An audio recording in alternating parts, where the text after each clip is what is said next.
Jammu Kashmir police ने सोमवार को बताया कि अधिकारियों को तब अलगाववादी नेता सैयद अली शाह गिलानी के घर पर 3 घंटे इंतजार करना पड़ा था जब वो उनकी मृत्यु के बाद उन्हें दफनाने के लिए गए थे। और पुलिस ने कहा कि शायद पाकिस्तान और असामाजिक तत्वों के दबाव में गिलानी का परिवार देश विरोधी गतिविधियों में शामिल हुआ।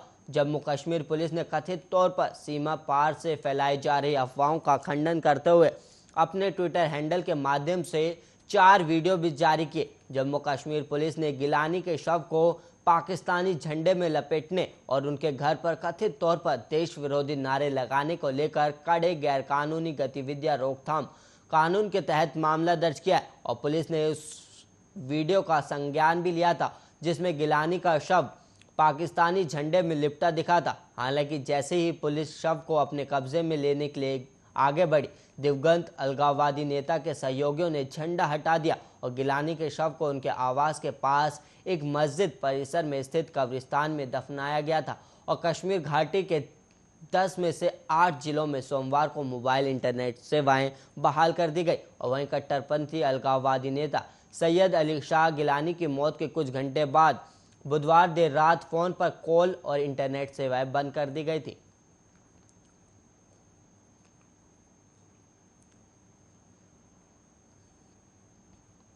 राष्ट्रीय स्वयंसेवक संघ के संचालक मोहन भागवत ने कहा है कि हिंदुओं और मुसलमानों के पुरखे एक ही थे और हर भारतीय हिंदू है।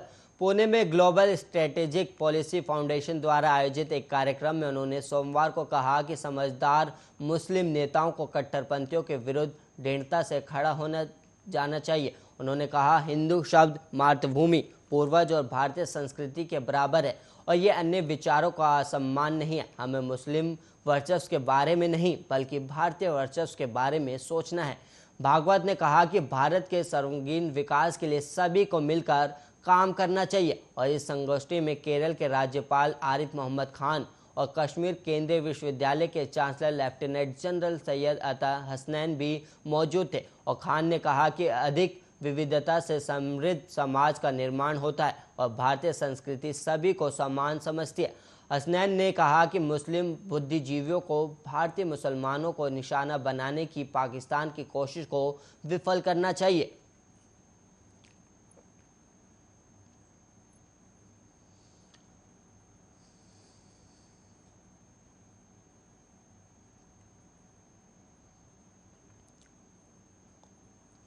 और वहीं राष्ट्रीय राजधानी में इस साल अब तक डेंगू के कम से कम 124 मामले सामने आए। और वहीं नगर निगम की ओर से सोमवार को जारी की गई एक रिपोर्ट में यह बात सामने आई है। रिपोर्ट के अनुसार 1 जनवरी से 4 सितंबर की अवधि के दौरान डेंगू के मामलों की संख्या 2018 के बाद से इस साल सबसे ज़्यादा है। और वहीं साल 2018 में इसी अवधि के दौरान डेंगू के 137 मामले सामने आए थे। और रिपोर्ट के मुताबिक इस साल अगस्त महीने के दौरान ही दिल्ली में डेंगू के 72 मामले सामने आए, जो कि अब तक सामने आए कुल मामलों का 58% है। और सितंबर महीने के शुरुआती 4 दिनों में डेंगू का कोई मामला सामने नहीं आया। डेंगू के मच्छर साफ और स्थिर पानी में पैदा होते हैं, जबकि मलेरिया के मच्छर गंदे पानी में भी पनपते हैं। और वहीं नगर निगम की रिपोर्ट के मुताबिक दिल्ली में 4 सितंबर तक डेंगू के कम से कम 124 मामले सामने आए। और रिपोर्ट के अनुसार दिल्ली में इस साल जनवरी में डेंगू का कोई मामला सामने नहीं आया, जबकि फरवरी में 2, मार्च में 5, अप्रैल में 10, मई में 12 और जून में 7 और जुलाई में 16 मामले सामने आए। हालांकि दिल्ली में डेंगू से इस साल अब तक किसी मरीज की मौत नहीं हुई है।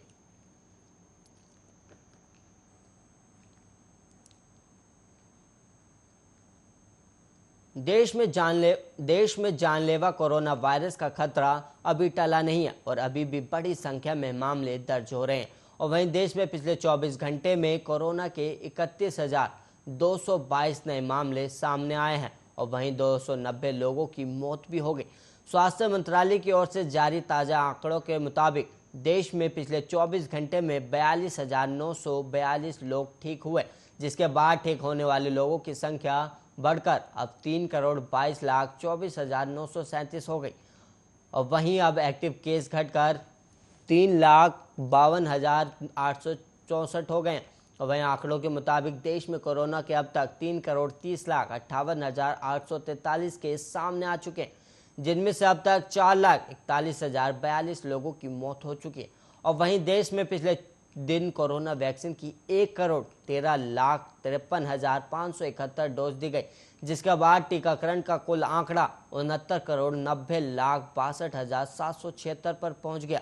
और वहीं आपको बता दें कि देश के सभी राज्यों की तुलना में केरल में कोरोना के सबसे ज़्यादा मामले दर्ज किए जा रहे हैं।